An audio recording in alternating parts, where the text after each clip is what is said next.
Today I'm going to show you how to make a Nando's PeriPeri chicken. I tried, the very first time I tried Nando's PeriPeri chicken is when I was in Saudi Arabia.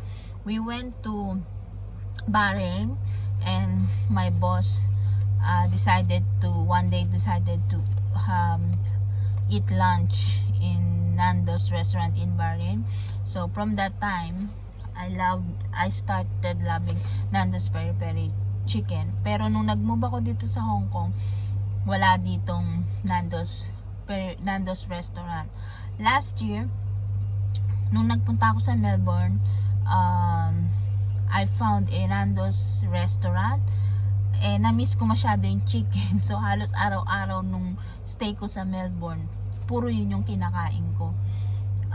So nung nagpunta ako sa isang grocery doon, nakakita ako ng Nando's marinade. So bukod yung Nando's marinade, bukod yung Nando's sauce.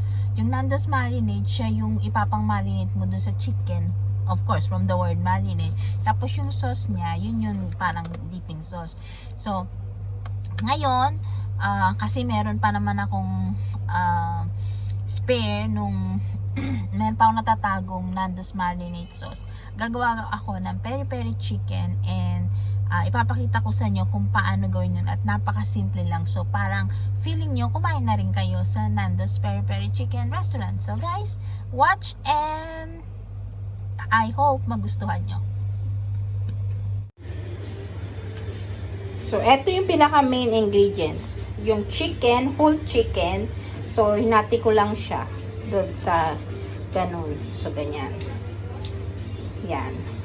And since meron namang nabibiling Nando's PeriPeri marinade, meron siyang hot, may medium. So I prefer hot. So bumibili na lang ako kasi ang hirap naman kung gagawa pa ako, takaw sa oras. Tsaka tamad ako gumawa. So bili na lang ako ng ganyan. Pwede rin naman yung ganyan din yung lasa niyan. Tapos, i-marinate ko siya overnight. Bago ko siya i-marinate, usually, para pumasok yung flavor sa loob, tinutusok-tusok ko ng tinidor yung chicken.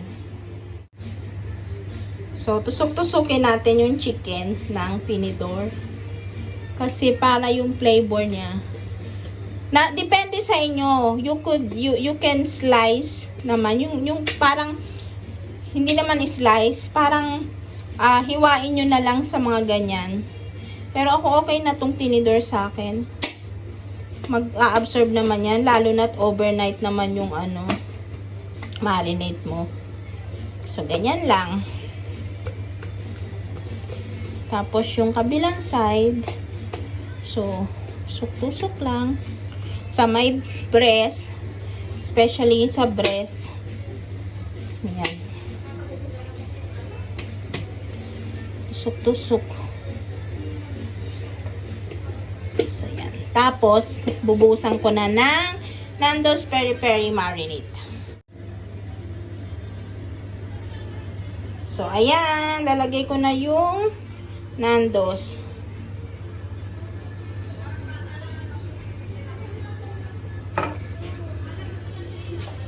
Ayan. Tapos, malinis yung kamay ko ha. Gugas ako.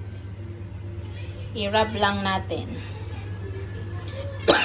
Sorry. Alam nyo guys, napaka-simple kung bibili na lang kayo ng marinade, Nando's marinade sauce. Kaya lang, merong ibang, kagaya dito sa Hong Kong, ang hirap niyang mahanap. Yung husband ko sa Melbourne, meron sila nito, marami sa grocery nila, sa mga supermarket. Nagpapadala ako sa kanya. Kaya lang, syempre mas mahal pa yung sauce.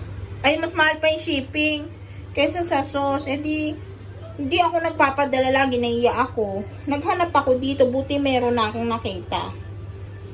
So, yan. Lagyan naman natin to. So, yan. Dinagdagan ko pa siya para malagyan to.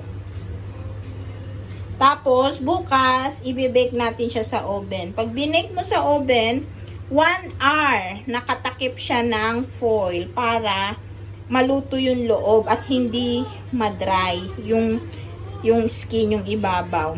Tapos, after 1 hour, i-scrub nyo siya ng oil, tsaka ng konti pang ganyan na sauce. Tapos, i-bake nyo pa ulit ng 10 to 15 minutes para maging, parang masarap kasi yung skin, di ba, medyo sunog-sunog. So, yun.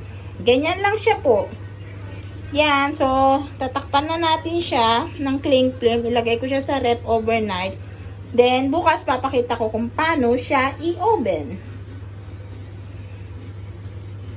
Yan. Ang aking Nando's PeriPeri chicken. Here you go. Sarap. Yummy. Preheat the oven. Lagyan ng foil ang baking tray. Yan, lagyan lang ng foil para hindi mag-stick maigi.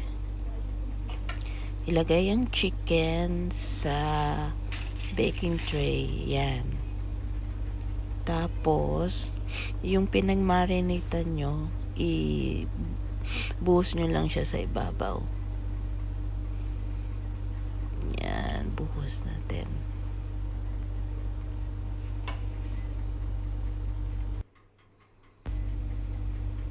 So, yan. Lagyan na natin siya sa oven. Huwag na lagyan ng foil. Huwag na lagyan ng cover.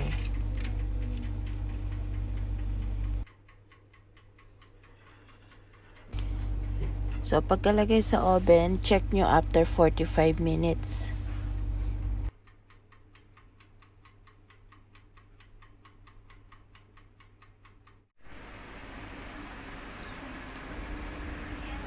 So, after 45 minutes na ganyan na siya, luto na, maglagay ulit kayo ng marinade sauce. Lagyan nyo ng konting oil. Tapos, buhusan nyo ulit yung ibabaw ng chicken para hindi siya dry. Para mag-add pa ng maraming flavor. So, ganyan. Para hindi siya dry.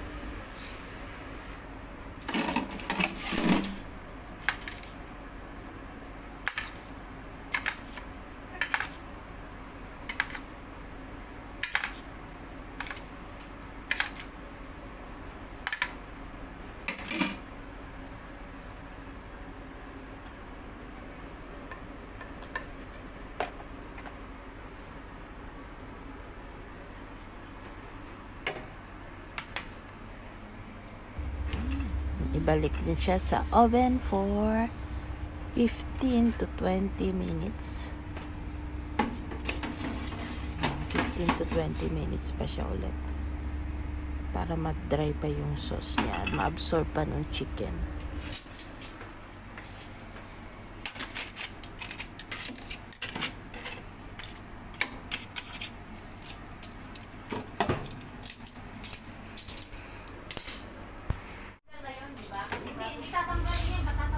After 15 minutes, ayan na siya.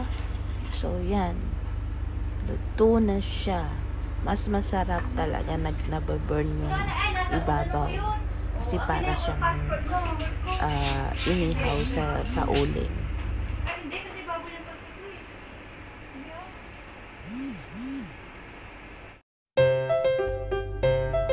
So, there